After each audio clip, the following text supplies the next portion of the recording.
આજે છે ને ફરસી પૂરી બનાવવાની છે। આજે પાણી ગરમ કરી લીધું છે, એમાં નાખી દીધું છે મીઠું, અને એ મીઠાવાળા પાણીથી જો લોટ બાંધ્યો છે।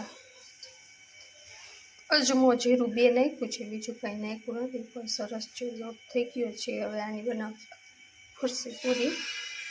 શું બનાવો? ફરસી પૂરી લોટ જો બાંધી લીધો તો થોડી વાર પહેલા, એટલે સરસ સોફ્ટ થાય એટલે હવે જો મોટી મોટી બનાવી અને ગ્લાસથી જળ કાઢી લેવા, મસ્ત એક સરખી થાય।